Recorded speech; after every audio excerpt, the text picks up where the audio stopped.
This is our news, the weekend edition, and on the broadcast tonight, the National Security Minister calling on all Bahamians to do their part to assist police in the crime fight. Plus, the Progressive Liberal Party's deputy leader says the Prime Minister's national address is lacking. And statistics from the World Health Organization indicate nearly 500 Bahamians died of cancer in 2018.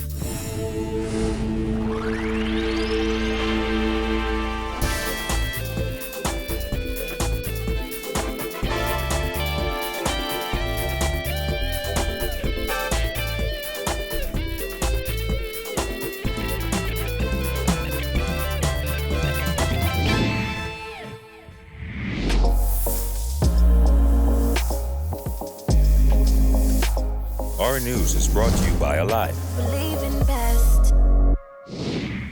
Good evening, I'm Andrew Knowles, and thanks so much for joining us.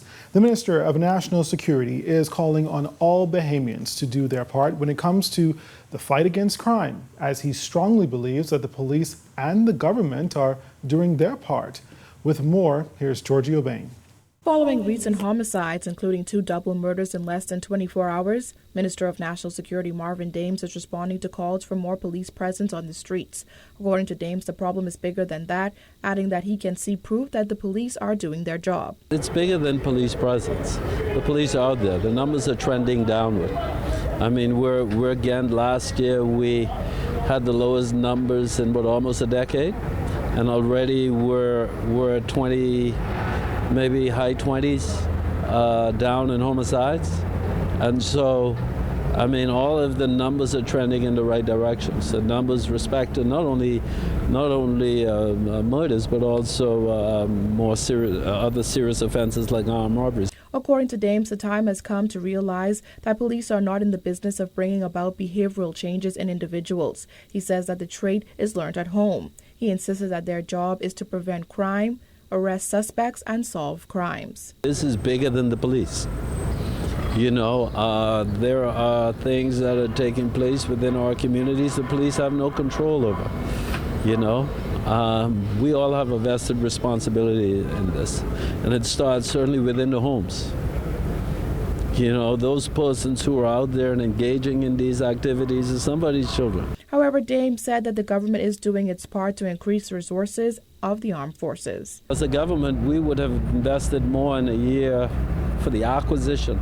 I think, what is it, $6.9 million of vehicles to the police, and they have another fleet of vehicles that have already begun arriving into this country. Okay, we graduated 134 recruits last year, and we have another 100, I think, 130 in training, 100 here in Nassau and 30 in Grand Bahama. Reporting for our News Weekend edition, I'm Giorgio Bain. All right, thanks a lot, Giorgio. Meantime, the National Security Minister also said Cabinet has now approved several initiatives, including body cams, dash cams, and even Marco's Alert. Cabinet approved the acquisition, the purchase of the body cam, the vendor yesterday, and hopefully very shortly we're finalizing contracts on drones, we're finalizing contracts on additional CCTV cameras. And as well as the Marco's Alert. We're finalizing contracts. I hope to sign them within another week or two. Hopefully within another 2 weeks or sometime this month or the beginning of next month. So we're doing it. Dame said with these initiatives coming online within the coming weeks and the recent success of shot spotter technology, he's confident that his ministry is heading in the right direction. Shot spotter technology, where it is currently implemented, we're hoping to expand it this year. It is reaping tremendous results. The officers now are proactively responding to incidents within 30 seconds of initiation. And so, we're moving in the right direction. Well, meantime, police in Grand Bahama have taken a 16-year-old teen boy of 8 Mile Rock into custody in connection with a stabbing that took place on that island last night. Officers of the Mobile Division, while on routine patrol around 11 p.m. in the Pinedale 8 Mile Rock area, discovered a male with stab wounds to the body near a business establishment. The man was taken to the Rand Memorial Hospital where at last report he was listed in serious but stable condition. In other news this evening, Progressive Liberal Party Deputy Leader Chester Cooper says he's expected much more from the Prime Minister's national address this past week. In that address, Minister spoke to government's plans for the remainder of the year, including extensive road works for New Providence and infrastructural work for several family islands, including Ragged Island. Cooper said the minister's administration should have begun the work 2 years ago, but spent it blaming the PLP. Well, quite frankly, I believe the government ought to have gotten on with the governance of the Bahamas, inclusive of infrastructural development 2 years ago. So what they did for the first 2 years was a lot of talk. They talked, they blamed the PLP. They were looking for some smoking gun of PLP malfeasance or misfeasance, whatever they chose to call it, and they have in effect neglected their duty to take care of the Bahamian people. In his national address that aired Monday night, Prime Minister Minnis spoke to the construction of a school and teachers complex at a cost of $2 million, a new clinic pegged at $2.5 million, as well as the construction of a post office, courtroom, and police station, as well as accommodation for officers. But Cooper said he will believe all that when he sees it. He added more focus needs to be placed on fixing the country's economy. Economic growth ought to have been their focus, yet they continued a lot of loose talk, calling the Bahamian people corrupt, rather than getting on with the work of the Bahamian people. And now, coincidentally, the IMF has come and said, focus on economic growth. And guess what? It's now a brilliant idea.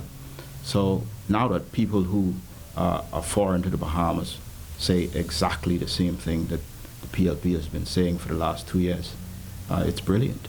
So the hypocrisy of this government really is astounding. Cooper said he feels the government has neglected its duty to the Bahamian people and in time will feel the consequences.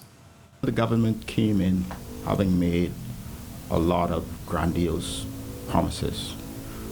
They promised a lot of things that they knew was not possible. They fabricated a lot of lies to the Bahamian people. They called Bahama a fake resort with a fake opening and a fake owner. And now Bahama is the next best thing since sliced bread. So rather than focusing on the fundamentals of the economy and focusing on a plan to move the economy and the country ahead, they were out to win an election at any cost. During a presentation in Geneva, Switzerland, Minister of Health Dr. Dwayne Sands urged the World Health Organization to increase the allocated budget for the American region, including the Caribbean, for 2020-2021.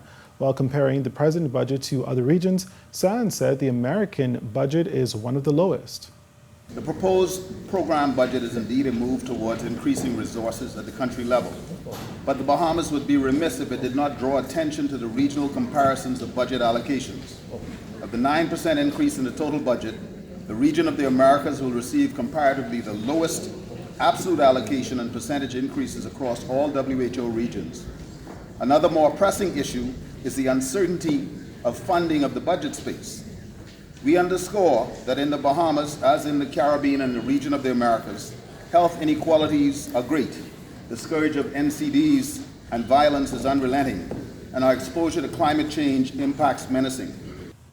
Sands says there are several reasons why the Bahamas could benefit from a budget increase.